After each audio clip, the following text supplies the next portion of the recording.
You've got a busy old night on the 30th. First of all, logistically, tell us what the plan is. How are you going to corner both Ellie and Caroline? Well, I've had a stunt double in the past, but I've got a body double for this one.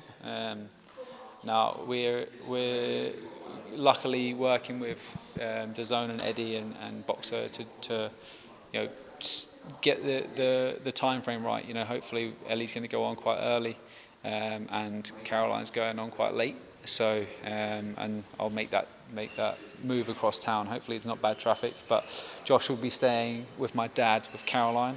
Myself, Jake, and CBS will be over at Ellie's fight. Chris is going to be working the broadcast of the Jordan Thompson versus Jay Uptair fight, so he's going to double it up. But so hopefully the two of them have great performances, and we can all walk away happy. Busy old night. You've had some busy nights. That sounds particularly frantic. Yeah, I've had George Groves fighting for a world title in Sheffield.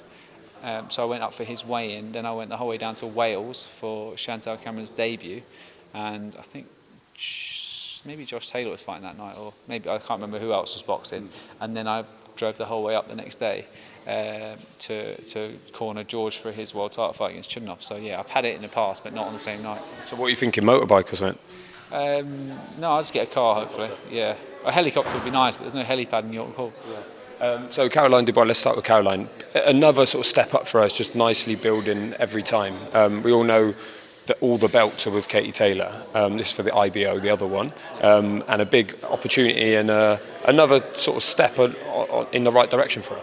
It's a big step for her. This is early on in her career, but she's more than capable of winning these fights, and I think she's more than capable of winning world titles and being undisputed. I keep barking on saying how good she is. I genuinely believe she's the face of female boxing, especially in the lightweight division. Do you know what I mean? She can really fight. She's got a fan-friendly style. She used to be a bit more of a boxer. Now she's sitting down the punches. She's getting knockouts. This girl's just gone 10 rounds and drew with Estelle Mosley for the 140 IBO title, and she dropped her as well. So, it's a big step up, but it's one that she's more than capable of winning. I mean, her last opponent got a split decision loss to Estelle Mosley, but I actually watched the fight. I thought that she won it, so it just shows you where she's at. Maybe we could get that fight with Estelle Mosley down the line, but for now it's just securing some form of title and stamping our authority in the division. And I think she's number one in BoxRec, but she needs to go out there and get the belts now to prove it.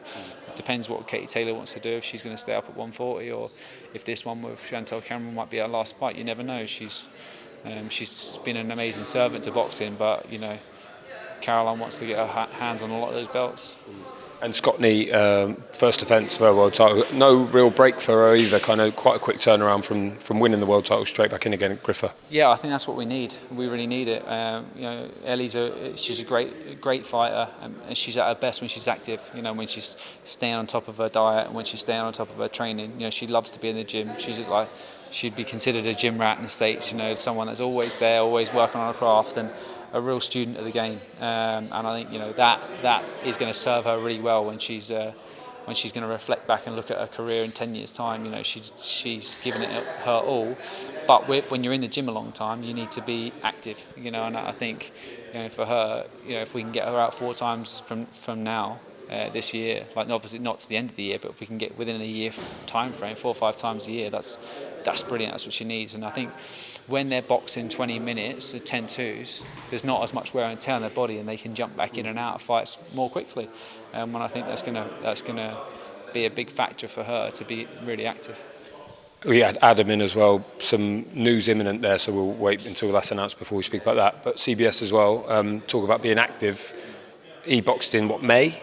No fight announced yet. He's kind of just waiting around now for a decision from whoever else, Lawrence Okolie or whoever it might be. Frustrating time for you and CBS, or are you just waiting to get some sort of news on that? No, not frustrating, because I think he's been in the gym so long, Chris. He knows how to manage himself, and he knows how to manage his energy and his training. The intensity and the volume. We're working on technique stuff, whereas when you're a young fighter, you just want to hit the gym hard every day. And if you're in the gym for months on end, you get niggles and you get injuries. But he'll take a few days off, and we've got a great relationship, me and Chris. Like we chat things through all the time, and when his body's a bit tired, go home for a bit. If we're not in a depth of camp, so and it's worked brilliantly so far. So hopefully we'll get some news soon.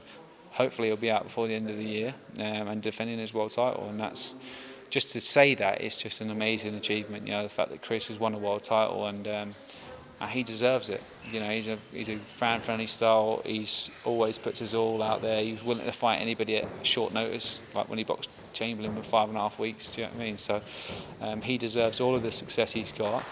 And I think hopefully we can get a fight before the end of the year, whether it's Lawrence or somebody else. Do you think Lawrence will, when we know he's sort of invoked that rematch clause, do you anticipate that being the next fight?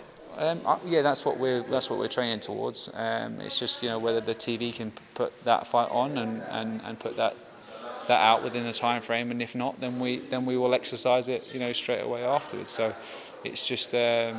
But at the end of the day, there's one person that's going out there selling tickets and putting on great shows fight after fight, and that's Chris Billam-Smith, who's now the world champion.